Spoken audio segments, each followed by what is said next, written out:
Hey everyone, welcome back our channel. నేను ప్రీవియస్వి షార్ట్స్లో చెప్పిన కదా, 10th వాళ్ళకి కూడా ఒక వీడియో చేస్తాను. సో ఈ వీడియో అదే ఏంటి అంటే, అది ఆఫ్టర్ 10th వాట్ నెక్స్ట్ అనేది. 10th తర్వాత ఎవరికి ఏం తీసుకోవాలో తెలియని వాళ్ళకి ఈ వీడియో మీకోసమే.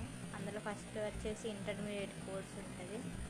ఈ ఇంటర్మీడియట్ కోర్స్ ఉంటుంది, మళ్ళా డిప్లొమా కోర్స్ ఉంటుంది. ఓకేనా, డిప్లొమా కోర్స్ ఒకేషనల్ కూడా ఉంటుంది. ఇంకొకటి ఐటీఐ కోర్స్ ఉంటుంది అన్నట్టు. ఇంకా వేరే ఉండొచ్చు, బట్ నాకు ఎవరు ఎక్కువ తెలిసేది ఇవే. ఇంటర్మీడియట్ కోర్సుకి వస్తే అందులో మనకి ఎంపీసీ ఉంటుంది. మనం బీటెక్ చేసుకోవచ్చు, ఇంజనీర్స్ అంటారు, సాఫ్ట్వేర్ ఏదైనా చేసుకోవచ్చు చెప్పాలంటే. బైపీసీ అంటే తెలుసు, ఆల్మోస్ట్ డాక్టర్, ఫార్మసీ, నర్సింగ్ కావాల్సిన వాళ్ళు తీసుకుంటుంది.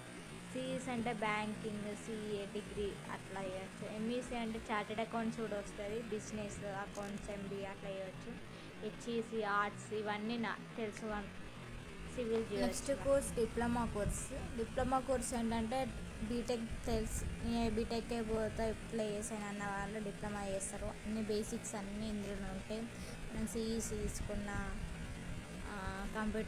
కంప్యూటర్ ఆర్టిఫిషియల్, సిఎస్ఎం, ఈసీ అట్లా ఏం తీసుకున్నా ఇది తీసుకుంటారు అట్లా. ఓకేనా. నెక్స్ట్ ఐటీఐ కోర్సులో ఏంటంటే ఎలక్ట్రికల్, ప్లంబర్ ఇట్లాంటి ఇంకా ఎక్స్ట్రా ఏదన్నా వర్క్ చెప్తారు వాళ్ళు. అది నాకు అంతా తెలియదు. ఓకే,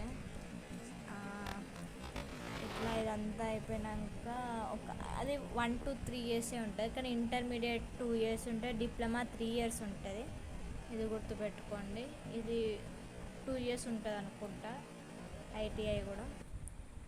మళ్ళా మనకి ఇంటర్మీడియట్లో చేస్తే ఏం చేయాలి, ఆఫ్టర్ ఇంటర్మీడియట్, ఆఫ్టర్ డిప్లొమా, ఇంకా ఆఫ్టర్ ఐటీ స్కిల్స్తో జాబ్ చేయాలా, ఏం చేయాలా అనేది కూడా మనం ఇక్కడ నేను క్లియర్గా మెన్షన్ చేసిన.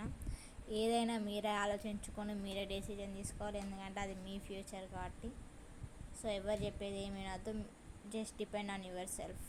Bye bye.